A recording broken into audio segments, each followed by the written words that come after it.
오늘 이 아침에 주시는 하나님의 말씀 잠언 1장 8절부터 33절까지 말씀입니다. 내 아들아 내 아비의 훈계를 들으며 내 어미의 법을 떠나지 말라. 이는 내 머리에 아름다운 관이요 내 목에 금사슬이니라.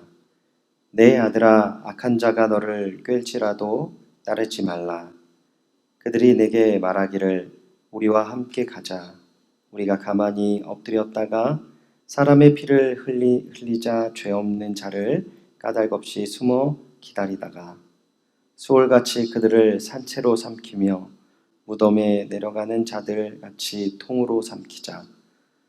우리가 온갖 보화를 얻으며 빼앗는 것으로 우리의 집을 채우리니 너는 우리와 함께 제비를 뽑고 우리가 함께 전대 하나만 두자 할지라도 내 아들아 그들과 함께 길에 다니지 말라. 내 발에 금하여 그 길을 밟지 말라. 대저 그 발은 악으로 달려가며 피를 흘리는데 빠름이니라. 새가 보는 데서 그물을 치면 헛일이겠거늘 그들이 가만히 엎드림은 자기의 피를 흘릴 뿐이요 숨어 기다림은 자기의 생명을 해할 뿐이니 이익을 탐하는 모든 자의 길은 다 이러하여 자기의 생명을 잃게 하느니라. 지혜가 길거리에서 부르며 광장에서 소리를 높이며 시끄러운 길목에서 소리를 지르며 성문 어귀와 성중에서 그 소리를 발하여 이르되 너희 어리석은 자들은 어리석음을 좋아하며 거만한 자들은 거만을 기뻐하며 미련한 자들은 지식을 미워하니 어느 때까지 하겠느냐. 나의 책망을 듣고 돌이키라. 보라, 내가 나의 영을 너희에게 부어주며 내 말을 너희에게 보이리라. 내가 불렀으나 너희가 듣기 싫어하였고 내가 손을 폈으나 돌아보는 자가 없었고 도리어 나의 모든 교훈을 멸시하며 나의 책망을 받지 아니하였은즉 너희가 재앙을 만날 때에 내가 웃을 것이며 너희에게 두려움이 임할 때에 내가 비웃으리라. 너희의 두려움이 광풍같이 임하겠고 너희의 재앙이 폭풍같이 이르겠고 너희에게 근심과 슬픔이 임하리니 그때에 너희가 나를 부르리라.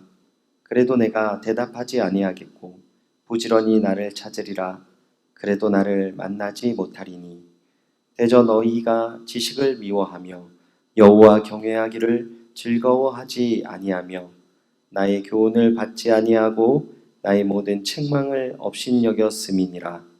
그러므로 자기 행위의 열매를 먹으며 자기 꾀에 배부르리라. 어리석은 자의 퇴보는 자기를 죽이며 미련한 자의 안일은 자기를 멸망시키려니와 오직 내 말을 듣는 자는 평안히 살며 재앙의 두려움이 없이 안전하리라. 아멘. 오늘 우리는 잠언 1장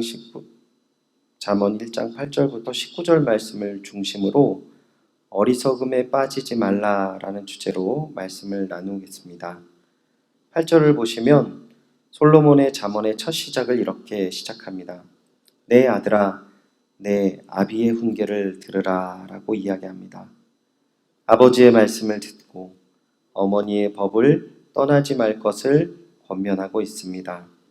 그러한 삶을 살아가는 것을 아주 특수한 상황과 비교하고 있는데요. 2절을 보시면 아버지의 말씀에 귀 기울여 듣는 것과 너를 사랑하는 어머니 법 안에 살아가는 것은 내 머리에 아름다운 관이요 내 목에 금사슬이다 라고 이야기합니다. 화관과 금사슬이 상징하는 것은 전쟁의 승리자나 새로이 임명된 관리에게 수여했던 물품을 상징합니다. 즉 인생의 승리자의 삶을 살게 된다는 것을 비유로 이야기하고 있는 것입니다. 한국에서 200만 권 정도 팔렸다고 하는 베스트셀러가 있는데요. 내가 정말 알아야 할 모든 것은 유치원에서 배웠다라는 책이 있습니다. 이 책의 내용을 간단히 말씀드리면 우리가 인생을 살아가면서 끊임없이 질문이 되어지는 것이 어떻게 살 것인가, 어떤 사람이 될 것인가에 대한 질문을 가지고 살아간다는 것입니다. 이러한 인생의 질문 앞에 저자 로버트 풀건 목사님은 내가 정말 알아야 할 모든 것은 유치원에서 배웠다라고 이야기하는 것입니다. 너무나 단순한 정직과 성실, 양보와 사랑은 우리가 아주 어렸을 적부터 배웠다는 것이랍니다. 믿음의 백성들에게도 동일한 이러한 문제 앞에서 하나님께서는 우리에게 말씀하시는 것입니다. 아버지의 말씀을 들으며 어머니의 법에 살아라. 그 아버지의 말씀과 어머니의 법의 중심 내용이 무엇입니까?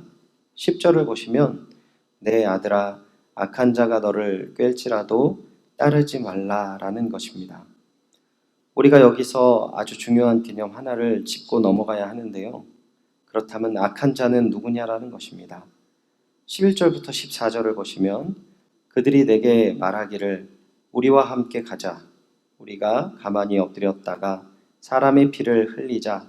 죄 없는 자를 까닭없이 숨어 기다리다가 수월같이 그들을 산채로 삼키며 무덤에 내려가는 자들같이 통으로 삼키자. 우리가 온갖 부활을 얻으며 빼앗은 것으로 우리 집을 채우리니 너는 우리와 함께 제비를 뽑고 우리와 함께 전대 하나만 두자 할지라도. 지금 성경에서 말하는 악한 자들의 모습은 어떤 모습입니까? 남의 재산을 강탈하고 남의 생명을 빼앗는 악한 행동을 하지만 그 중에 가장 악한 일이 무엇입니까? 바로 그 악한 행동을 함께 동참시키는 행위를 성경은 지적하고 있습니다. 베드로전서 5장 8절 말씀처럼 근신하고 깨어있으라. 너희 대적 마귀가 우는 사자와 같이 두루 다니며 삼킬 자를 찾나니 라고 말씀하시는 것 같이 악한 자들의 대표적인 모습은 악한 자신의 삶을 함께 공유시키고 하나님의 대적자로 살아가게 하는 악함에 있다라는 것입니다. 사랑하는 주님의 동역자 여러분, 선한 것을 들으시고 악한 말을 듣지 않는 귀한 은혜가 있으시기를 축원드립니다.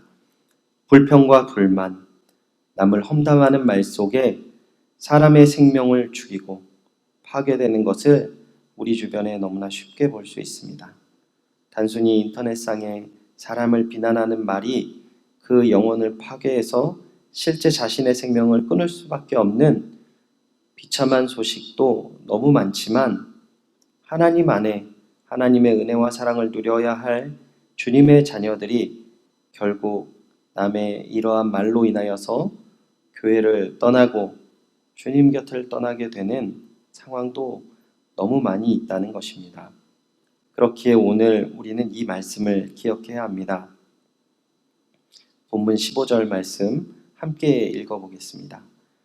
내 아들아 그들과 함께 길에 다니지 말라. 내 발을 금하여 그 길을 밟지 말라. 악한 자들의 이야기를 듣지도 말라는 것이며 함께 있지도 말라는 것입니다. 그들의 발이 가는 곳은 발도 밟지 말라고 하십니다. 사랑하는 연희교회 성도님, 오늘 하루 주님께서 주시는 귀한 은혜 안에 거하시며 악한 모든 것을 멀리하셔서 하나님의 기뻐하시는 삶을 사시는 귀한 한날 되시기를 주님의 이름으로 축원드립니다. 늘 선한 것과 동행하셔서 우리의 삶 속에 조금치라도 악한 것에 발을 담지 않는 주님이 허락하시는 귀한 은혜와 사랑이 늘 가득하시기를 다시 한번 축원드립니다. 기도하겠습니다.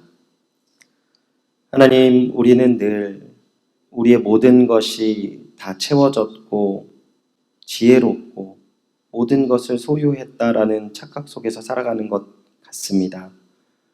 어릴 적에 부모님께서 해주시는 나쁜 친구들과 사귀지 말라라고 이야기하셨던 것처럼 주님께서도 단순히 악한 것이 우리와 함께하지 않도록 오늘 우리에게 이러한 말씀을 주셨음을 다시 한번 기억하고 우리 가운데 작은 악이라도 멀리하며 또한 불평과 불만을 우리가 소유하지 않고 모두 다 내어버리고 오직 주님이 주시는 선한 사랑의 마음과 정직과 풍성한 은혜의 마음만을 품고 살아가게 하여 주시옵소서. 늘 주님이 주시는 선한 은혜의 사랑과 귀한 말씀을 소유하기를 소원하며 이 모든 말씀 주 예수 그리스도의 이름으로 기도드리옵나이다. 아멘. 오늘 우리 함께 기도해야 될 기도 제목 말씀드리도록 하겠습니다. 첫 번째는 말씀을 기억하시면서 선한 것과 악한 것을 구별하는 지혜를 주시옵소서 기도하시기 바랍니다. 또한 교회를 위해서 기도해 주실 때 주님의 진리의 말씀을 힘있게 전하는 연희교회 되게 하여 주시옵소서 라고 기도해 주시기 바랍니다. 또한 우리 선교사님들을 위해서 기도하실 때 광모세 유덕기 선교사님의 사역과 건강을 위해서 기도해 주시기 바랍니다. 그리고 마지막으로 32구역 권순희 집사님 아들 전지호군 신장 이식 이후에 건강과 또한 심적인 회복을 허락하여 주시옵소서. 힘있게 우리 권순희 집사님 자녀를 위해서 기도해 주시기 바랍니다.